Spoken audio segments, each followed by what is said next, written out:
வணக்கம் மக்களே. நம்மளுடைய சேனலில் எவ்வளவோ கேஸுகளை நம்ம போட்டிருக்கோங்க. ஆனால் என்னோட மனசை பர்சனலாக பாதிச்சிச்சு அப்படின்னு சொல்கிற மாதிரி ஏதாவது கேஸ் இருக்கான்னு கேட்டிங்கன்னா அது இந்த கேஸ் தாங்க. ரொம்பவுமே அப்படி அதை எனக்கு அந்த கேஸை பற்றி பார்க்கும்போதே அவ்வளோத்துக்குள்ளே கஷ்டமாக இருந்துச்சுங்க. ஏன்னா இந்த மாதிரிலாம் ஒரு விஷயம் நம்ம நாட்டில் நடக்குமா, அதுவும் ஒரு பொண்ணுக்கு இப்படிலாம் நடக்கணுமா, அந்த பொண்ணு என்னையா பாவம் பண்ணுச்சு, அதுபோக இந்த தாய்மைங்கிற பேரில் அதை கேவலப்படுத்திட்டு இருக்காங்க. பெத்த தாயெலாம் இந்த மாதிரி ஒரு வேலை பார்ப்பான்னு தெரிஞ்சிருந்தா நாளை பின்ன எவனுமே பெத்த தாயும் நம்ப மாட்டான், தகப்பனே நம்ப மாட்டான். அந்த மாதிரி சூழ்நிலையை நோக்கி நம்ம தள்ளப்பட்டுட்டு இருக்கோம். ஸோ என்ன ஏது அந்த கேஸ் என்னது, என்னை எப்படி அந்த கேஸ் ரொம்ப பாதிச்சிச்சு அப்படின்னு சொல்லிட்டு நான் எல்லாத்தையும் சொல்கிறேன். உங்கள் எல்லாத்துக்குமே ஒரே ஒரு வேலை தாங்க. இந்த வீடியோ ஃபுல்லாக பார்த்துட்டு நீங்கள் தான் கமெண்டில் சொல்ல போகிறீங்க அந்த பொம்பளை உங்கள் கையில் கிடச்சா நீங்கள் என்ன பண்ணுவீங்கன்னு சொல்லிட்டு உங்களுடைய கருத்தை கண்டிப்பாக நீங்கள் கமெண்ட் பாக்ஸில் சொல்லியே ஆகணுங்க. ஸோ வாங்க என்ன ஏதுன்னு சொல்லிட்டு டீட்டெயிலாக பார்க்கலாம். கேரளாவில் திருவனந்தபுரம் மாவட்டம் நெடுவங்காடு அப்படிங்கிற ஒரு பகுதியை சேர்ந்தவங்க தாங்க மீரா. அவங்களுக்கு 16 வயசுங்க. அவங்க 10ஆம் கிளாஸ்லேருந்து 11ஆம் கிளாஸுக்கு போகிறாங்க.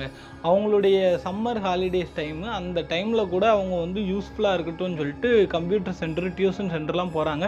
டெய்லியுமே போயிட்டு படிச்சுட்டு வர்றதை வழக்கமாக கொண்டுட்டு இருக்காங்க. இந்த மீராங்கிற பொண்ணு யாரு கூட வாழ்ந்துட்டு இருக்காங்கன்னு பார்த்தீங்கன்னா அவங்களுடைய அம்மா கூட தான் வாழ்ந்துட்டு இருக்காங்க. அவங்க அம்மாவுடைய பேர் மஞ்சுஷா. அவங்களுக்கு 32 வயசுங்க. அதே மாதிரி அவங்களுக்கு ஒரு அப்பா இருக்காங்க. அந்த அப்பா பேர் ராஜேந்தர். இந்த அம்மாக்கும் அப்பாவுக்கும் கொஞ்ச நாளைக்கு முன்னாடியே சண்டை போட்டு 2 பேருமே பிரிஞ்சிட்டாங்க. இப்போ இந்த பொண்ணு அம்மா கூட தான் வாழ்ந்துட்டு இருக்கு. இந்த பொண்ணை பொறுத்தளவு ரொம்பவுமே நல்ல பொண்ணு, ரொம்பவுமே போல்டான பொண்ணுங்க. ஆனால் இந்த பொண்ணுக்கு லைஃபே ஹாப்பியாக இருந்துச்சு. எப்போன்னு பார்த்தீங்கன்னா இவங்க அம்மாவும் அப்பாவும் ஒன்றா இருக்கும்போது. பட் இப்போ அப்படி இல்லாதனால நிறைய சண்டை சச்சரவு அந்த மாதிரி நிறைய அந்த பொண்ணு ஃபேஸ் பண்ணிச்சு. அது போக என்னதான் இந்த பொண்ணுக்கு அம்மா அப்பா கூட இருக்கிறது ஹாப்பியாக இருந்தாலும் அந்த ராஜேந்தருக்கும் மஞ்சுஷாக்கும் ஒன்றா இருக்கும்போது அந்த ஹாப்பினஸே கிடையாது. 2 பேரும் டெய்லியுமே சண்டை போட்டுக்கிட்டே தாங்க இருப்பாங்களாம். ஸோ இதனால ஒரு கட்டத்தில் அந்த மஞ்சுஷா நான் பிரிஞ்சு போகிறேன் அப்படின்னு சொல்லிட்டு தன்னுடைய 16 வயசு மகளான மீராவை கூப்பிட்டு வந்துடுறாங்க. மீராவை கூப்பிட்டு அந்த ராஜேந்தர் இருக்க ஏரியா கிட்டேயே ஒரு ஏரியாவில் அவங்க வசிச்சுட்டு வராங்க. இதனால என்னன்னா மாதம் ராஜேந்திரன் பணமும் கொடுப்பாராம். அதை மஞ்சுஷாவும் மீராக்காகவும் செலவு பண்ணிட்டு அவங்களுக்காகவும் செலவு பண்ணுவாங்களாம். ஸோ ராஜேந்தர் தான் பணமும் கொடுக்குறாரு. ஸோ இதுக்கப்புறம் என்ன ஆகுதுன்னு பார்த்தீங்கன்னா இந்த பொண்ணுக்கு அப்பா மேலே ரொம்பவுமே பாசம் உண்டாங்க. ராஜேந்தருக்கு மேலே அந்தளவுக்கு இந்த பொண்ணுக்கு பாசம் உண்டா. ரொம்பவுமே அப்பா பாசத்துக்காக ஏங்குற பொண்ணு. இதனால அடிக்கடி அப்பாவுக்கு ஃபோன் அடித்து பேசுவா. வாரத்தில் ஒரு நாளாவது போய் அப்பாவை போய் மீட் பண்ணிட்டு வந்துடுவா. இந்த மாதிரி அப்பா மேலே ரொம்பவுமே பாசம். தன்னுடைய அம்மா கிட்டே எவ்வளவோ சொல்லுவா, அம்மா தயவு செஞ்சு அப்பா கூட நம்ம போயிடுவோமா, எனக்கு அப்பா இல்லாமல் இருக்க முடியல, ஃபேமிலியாக நம்ம ஒன்றா இருப்போமா அப்படி இப்படின்னு சொல்லுவாங்க. ஆனால் கொஞ்சம் கூட அந்த மஞ்சுஷாங்கிறவங்க கேட்கவே மாட்டாங்களாம். இதனாலேயே மஞ்சுஷாக்கும் மீராக்குமே அடிக்கடி சண்டையானது வருவாங்க. இப்படியே போயிட்டு இருக்கும்போது ஜூன் 11, 2019 இந்த மஞ்சுஷாவுடைய அப்பா அம்மா இருக்காங்க தெரியுமா, அவங்க போலீஸில் கம்ப்ளைண்ட் பண்ணுறாங்க. என்னென்னு பண்ணுறாங்கன்னா என்னுடைய மகளான மஞ்சுஷாவும் என்னுடைய பேத்தியான மீராவையும் காணும், அவங்க 2 பேரும் எங்கே போனாங்கன்னு தெரியலை அப்படின்னு சொல்லிட்டு போலீஸில் கம்ப்ளைண்ட் பண்ணுறாங்க.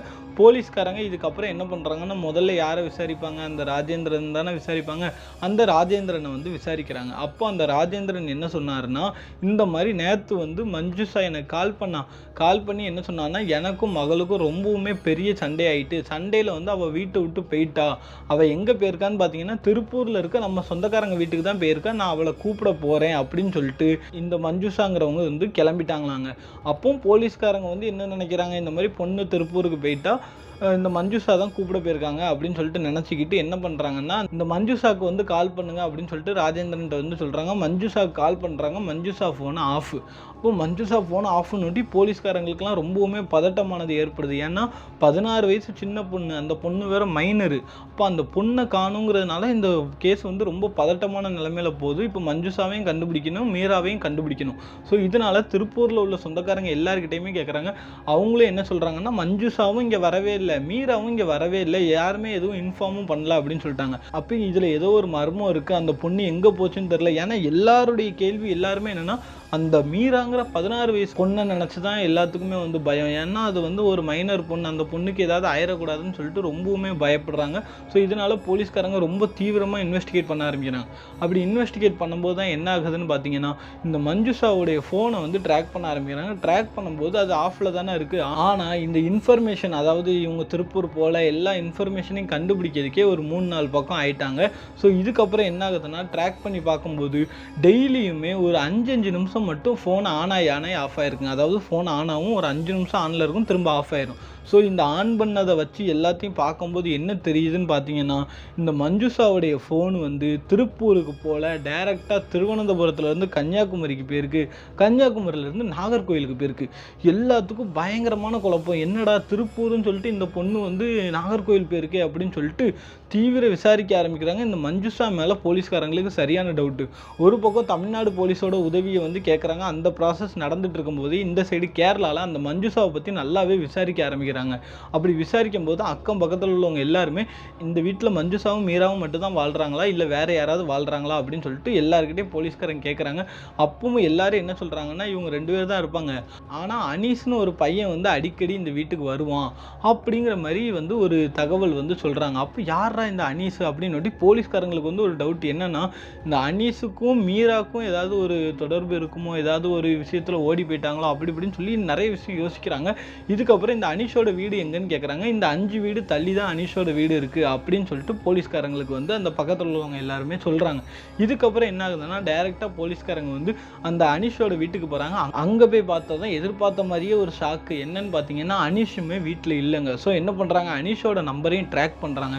ட்ராக் பண்ணும்போது என்ன தெரிய வருதுன்னா, அனீஷும் வந்து கன்னியாகுமரி போயிருக்காரு, கன்னியாகுமரியிலேருந்து நாகர்கோவில் போயிருக்காரு அப்படிங்கிற மாதிரி ஒரு விஷயம் தெரிய வருது. ஸோ போலீஸ்காரங்களுக்கு இது மூலியமாக தெரிய வந்துட்டு இந்த மாதிரி இவங்க திருப்பூர்னு சொல்லிட்டு நாகர்கோவில் போயிருக்காங்க. ஆனால் மீராங்கிற பொண்ணு அங்கே இருக்கா இல்லையாங்கிறது தான் இப்போ பெரிய டவுட்டு. ஸோ என்ன பண்ணுறாங்க, தமிழ்நாடு போலீஸ் உதவியும் கிடச்சிட்டு டைரெக்டாக நாகர்கோவிலில் அவங்களுடைய செல்ஃபோன் டவர் எங்கே காட்டுச்சுன்னு பார்த்தீங்கன்னா ஒரு லார்ஜில் காட்டியிருக்காங்க. அங்கே போய் பார்த்தா ஒரு ரூமில் வந்து 2 பேரும் இருக்காங்க. யாரெல்லாம்னு பார்த்தீங்கன்னா மஞ்சுஷாவும் அனீஷும். ஆனால் அந்த பொண்ணு 16 வயசு பொண்ணு வந்து அந்த இடத்துல இல்லை. ஸோ போலீஸ்காரங்களுக்கு இதுக்கு மேலே தான் பக்குன்னு ஆகிட்டு. ஏன்னா அந்த பொண்ணு இருக்கும் அப்படின்னு தான் நினச்சி வந்திருக்காங்க. ஏன்னா போலீஸ்காரங்க 2 விதமாக யோசிச்சாங்க. ஒன்று, இந்த பையனுக்கும் வந்து அம்மாவுக்கும் தொடர்பு இருக்குன்னு நினச்சிருக்காங்க. இன்னொன்று, அந்த பொண்ணு மீராங்கிற பொண்ணு லவ் பண்ணியிருக்கலாம் அப்படின்னு யோசிக்கிறாங்க.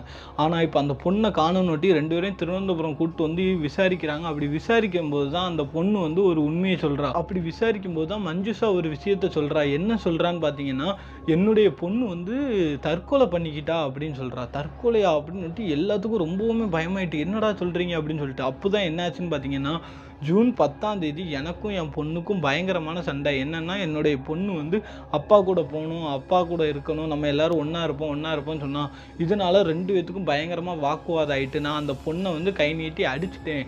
அடித்ததில் அவள் வந்து என்ன நினச்சான்னு தெரில, தூக்கு போட்டு தொங்கிட்டா. எனக்கு என்ன பண்ணுறதுனே தெரில. என் பொண்ணு அந்த குளத்தில் பார்த்தோட்டி உடனே நான் பக்கத்து வீட்டில் உள்ள அனீஷை வந்து கூப்பிட்டேன். அனீஷும் வந்தார்.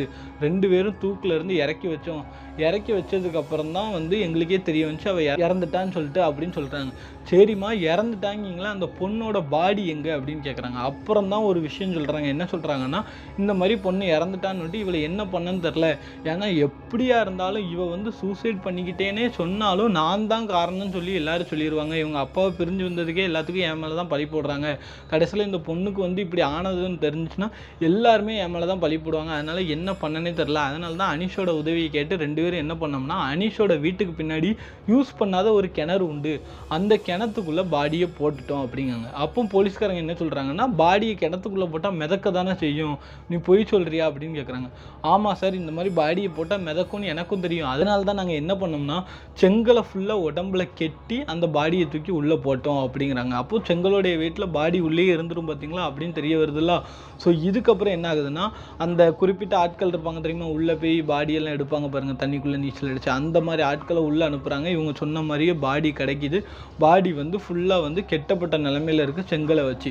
ஸோ இந்த பொண்ணு சூசைடு பண்ணிட்டாளா அப்படின்னே வந்து போலீஸ்காரங்களுக்கு டவுட்டு. ஏன்னா இவளுடைய நடவடிக்கையே சரியில்லை. யார், இந்த மஞ்சுஷா. ஸோ இவளுடைய பேச்சு எதுலேயுமே சரியில்லை, இவளுடைய ஸ்டேட்மெண்ட்டுமே ஒன்றும் சரியில்லை. அப்போ போலீஸ்காரங்களுக்கு வந்து இது சூசைடா மர்டரா, இல்லை இவங்க 2 பேத்துக்கும் ஏதோ ஒரு தொடர்பு இருக்குது, அதனால தான் இந்த பொண்ணை வந்து கொலை பண்ணிட்டாங்களா அப்படின்னு சொல்லிட்டு போலீஸ்காரங்களுக்கு ரொம்பவுமே டவுட்டு. இதுக்கப்புறம் தான் என்ன ஆகுதுன்னு பார்த்தீங்கன்னா, இந்த பொண்ணோட உடம்பு வந்து அட்டாப்சிக்கு அனுப்பிவிடுறாங்க. அட்டாப்சியில் யாருமே எதிர்பார்க்காத ஒரு விஷயம் வந்து வெளியே வருதுங்க. என்னன்னு பார்த்தீங்கன்னா, அந்த மீராங்கிற பொண்ணு இருக்குது தெரியுமா, அது வந்து தூக்கு மாட்டினதுக்கான எந்த ஒரு அடையாளமே இல்லை அப்படின்னு தெரிய வருது. ஏன்னு பார்த்தீங்கன்னா, அந்த வீட்லேயுமே தூக்கு கயிறு தூக்கு மாட்டினதுக்கான அடையாளம் இல்லை. அது போக தூக்கு மாட்டினா இந்த இடத்துல அந்த கயிறோட அச்சு அப்படி இருக்கும், ஃபுல்லாக நெரிச்சு பின்னங்கழுத்து உடஞ்சி தான் இறந்து போவாங்க அப்படின்னு தெரியுது. ஆனால் இந்த கேஸில் எப்படி இருக்குன்னா, ஜஸ்ட்டு தொண்டைக்குழி மட்டும்தான் ஒரு மாதிரி நெரிச்சிருக்கு. யாரோ ஒரு ஆள் நெரிச்சிருக்காங்க, ஏதோ துணியை வச்சோ ஏதோ வச்சோ நெரிச்ச மாதிரி தான் இருக்க தவிர தூக்கு போட்டு இறந்த மாதிரி சிம்டம்ஸ் இல்லை அப்படின்னு ஒட்டி போலீஸ்காரங்க அவங்க நினச்ச மாதிரியே இவங்க தான் ஏதோ பண்ணியிருக்காங்கன்னு சொல்லி அவங்க ஸ்டைலில் சும்மா பயங்கரமாக விசாரிக்க ஆரம்பிக்கிறாங்க. விசாரிக்க ஆரம்பிச்ச தான் ரொம்பவுமே ஒரு கேவலமான ஒரு உண்மை வெளியே வருதுங்க. எனக்கு இப்போ கூட நான் சொல்கிறோம்ல, என்னை வந்து அந்த கேஸ் மனதளவில் ரொம்ப பாதிக்கப்பட்டுச்சுங்க. ஏன்னா அந்த மாதிரி சம்பவம் தான் இதுக்கப்புறம் நடந்துச்சு. என்னன்னு பார்த்தீங்கன்னா, அவள் எல்லா உண்மையுமே சொல்கிறாங்க. என்னென்னா, இந்த மாதிரி கணவரை பிரிஞ்சு வந்துட்டாங்க. கணவரை பிரிஞ்சு வந்ததுக்கப்புறம் இந்த பக்கத்தில் 5 வீட்டு தள்ளி இருக்கான் பாருங்க அனீஷ், அந்த அனீஷுக்கும் இந்த பொண்ணுக்கும் பழக்கமாயிருக்கு. பழக்கம் கொஞ்சம் கொஞ்சமாக கள்ள தொடர்பாயிருக்கு. புருஷனை வேற பிரிஞ்சு இருக்கா தெரியுமா. இவளுடைய காம பசிக்காக அந்த அனீஷுங்கிறவனை யூஸ் பண்ணியிருக்கா. அந்த அனீஷுக்கு வந்து வெறும் 29 வயசுங்க, இவளுக்கு வந்து 32 வயசா. ஸோ அந்த அனீஷை வச்சு இவன் நல்லா இவளுடைய அந்த உடல் தாகத்தை வந்து அணைச்சிக்கிறா. டெய்லியுமே இந்த பொண்ணு, அதாவது மீராங்கிற இந்த 16 வயசு பொண்ணு வந்து ஸ்கூல் போயிருந்து தெரியுமா.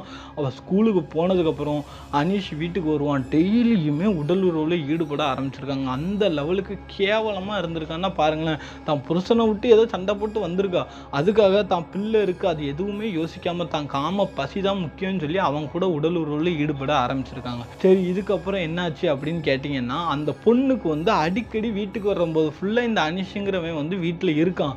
அது போக சிரிச்சு பேசிகிட்டு இருக்கான் அப்படின்னு இந்த பொண்ணுக்கு வந்து அவனை கண்டாலே சுத்தமாக பிடிக்கல. இவன் எதுக்கு வந்து நம்ம அம்மாட்ட சிரிச்சு பேசுகிறான். நான் ஸ்டார்டிங்லேயே சொன்ன மாதிரி இவன் வந்து இந்த பொண்ணு வந்து ரொம்பவுமே போல்டான கேரக்டராக அவங்க அம்மா கிட்ட இவன் எதுக்கு அடிக்கடி வரான் அப்படின்னு சும்மா தாண்டி பக்கத்து தெரிஞ்ச தம்பி தான் அப்படி இப்படின்னு சொல்லிட்டு இருக்காங்க. இதுக்கப்புறம் ஒரு நாள் என்ன ஆகுதுன்னு பார்த்தீங்கன்னா, இந்த பொண்ணு ஒரு விஷயத்த சொல்கிறா. யாரு? இந்த மஞ்சுஷா. என்னன்னா, மீரா கிட்ட போய் உன்னை நான் வந்து கல்யாணம் பண்ணி கொடுக்க போகிறேன், உனக்கு வந்து 16 வயசு தான் ஆகுது, ஆனால் என்னதான் சட்டம் ஒத்துக்கலைனாலும் நம்ம கிராமப்புற மக்கள் எல்லாருமே இப்போ அப்படி தானே பண்ணிகிட்டு இருக்காங்க, உன்னை வந்து நான் வந்து 29 வயசான அனீஷுக்கு வந்து கல்யாணம் பண்ணி கொடுக்க போகிறேன் அப்படிங்காங்க.